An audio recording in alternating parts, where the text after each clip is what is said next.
কলাবাগানে সমন্বয়ক সহ 14 জন আটক হয়েছে।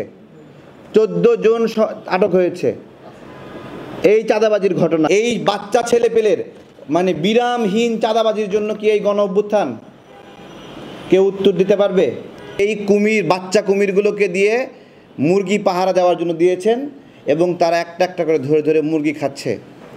আজকে যে ঘটনাটি চোখে পড়ার মতো, দেখেন, বৈষম্য বিরোধী একজন নেতা সে এনসিপির চাঁদাবাজি নিয়ে ফেসবুকে পোস্ট করেছে। এই ঘটনায় এনসিপির নেতারা জামালপুরে বৈষম্য বিরোধী আন্দোলনের নেতার উপরে হামলা করেছে। আপনারা দেখেন, এরা নিজেরাই কামড়াকামড়ি শুরু হয়েছে। যতগুলো ঘটনা এখন পর্যন্ত প্রকাশ পেয়েছে না, ততগুলো ঘটনাই এই এনসিপির ছেলেপেলেই আমাদেরকে ঘাটতে হয়নি। চট্টগ্রামে চাঁদাবাজি যেটা বের হইল, বিয়ে বাড়িতে গিয়ে এরা মব সৃষ্টি করে চাঁদাবাজি করছে। এটা আমরা জানলাম কিভাবে? ওরাই প্রকাশ করছে, ওদের মাধ্যমে জানলাম যে কোনো পক্ষের ভাগ কম হয়ে গেলে আরেক পক্ষ গিয়ে করে। রাজশাহীতে চাঁদাবাজি করতে গিয়ে 4 সমন্বয়ক আটক হয়েছে। কেন আটক হয়েছে? ওরা সিনিয়র সমন্বয়কদেরকে না জানিয়ে কেন চাঁদাবাজি করতে গেছে, সিনিয়র সমন্বয়করা ওদেরকে ধরায় দিছে। চিন্তা করেন, এই সময়ে গত কয়েক মাসে গুরুত্বপূর্ণ কিছু চাঁদাবাজির ঘটনা ঘটেছে। আমজনতা দলের পক্ষ থেকে আমরা একটু উল্লেখ করতে চাই এগুলো।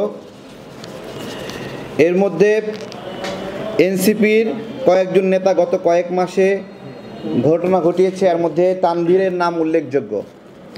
ডক্টর ইউনূস স্যারের সরকারকে বলতে চাচ্ছি যে তানভীরকে গ্রেপ্তার করার জন্য আপনাদের কি আলামত দরকার?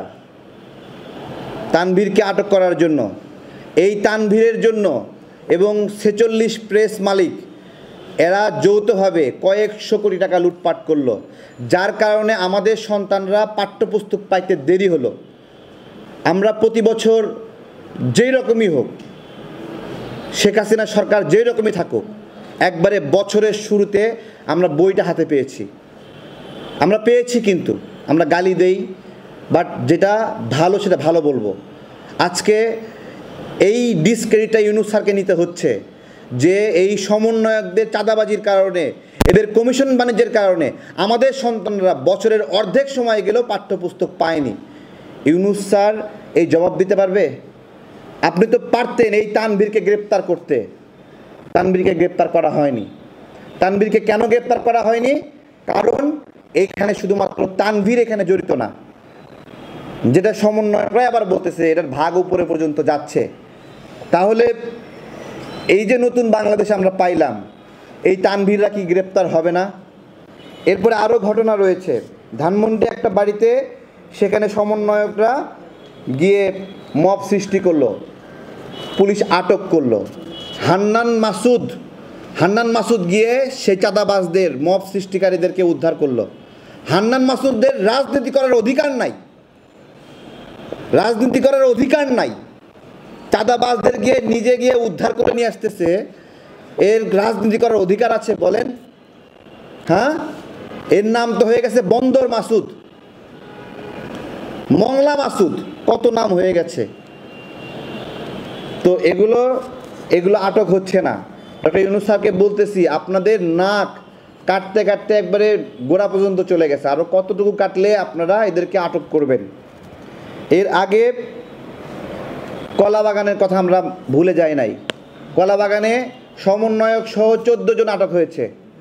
14 জন আটক হয়েছে এই চাঁদাবাজির ঘটনায়, এই মব সৃষ্টিকারীর ঘটনায়। ফেনীতে গ্রেপ্তার হয়েছে একজন, মাদ্রাসার অধ্যক্ষের কাছে 3 লাখ টাকা চাঁদা দাবি করেছিল, একজন গ্রেপ্তার হয়েছে। রংপুরে চাঁদাবাজির কথা আমরা জানি। রংপুরে সংবাদ সম্মেলন করে সমন্বয়কদের একটা অংশ আরেকটা অংশের বিরুদ্ধে চাঁদাবাজির ঘটনা প্রকাশ করেছে। খুলনাতে একটি বাড়িতে ঢুকে গোয়েন্দা পুলিশ ও সমন্বয়ক পরিচয়ে চাঁদাবাজির অভিযোগ করেছে। 4 শিক্ষার্থীকে আটক করা হয়েছে। এরপরে খুলনাতে যে মেলা আয়োজন করা হয়, সেই মেলা আয়োজনের নামে 10 লক্ষ টাকা একজন মেলা আয়োজক থেকে নেওয়া হয়েছে।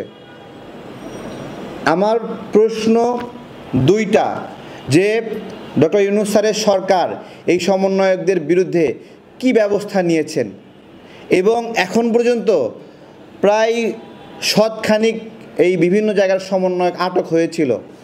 আমার আপডেট চাই আমি স্বরাষ্ট্র মন্ত্রণালয়ের কাছ থেকে যে এই 100 জনের মধ্যে কতজন এখন জেলবন্দি আছে। আমাদের কাছে খবর আছে যে তারা আটক হয়, জেলে যাওয়ার আগে তাদেরকে জামিন দিয়ে ছাড়িয়ে নেওয়া যাওয়া হয়। কেন জিজ্ঞাসা করছি, এই চাঁদাবাজিগুলোকে কেন আপনারা এত সফটভাবে নিচ্ছেন? আমাদের এই গণ অভ্যুত্থান, এই বাচ্চা ছেলেপেলের মানে বিরামহীন চাঁদাবাজির জন্য কি এই গণ অভ্যুত্থান? কেউ উত্তর দিতে পারবে? এই জন্য আমাদের গণ অভ্যুত্থান। আমরা ইউনূস স্যারের সরকারকে, বিশেষত আসিফ নজরুল স্যারকে বলবো, আসিফ নজরুল স্যার, আদিলুর রহমান স্যার, এখানে রেজওয়ানা ম্যাডাম আছে, বশির সাহেব আছে, আরও সিনিয়র যারা আছেন, তাদের দৃষ্টি আকর্ষণ করছি।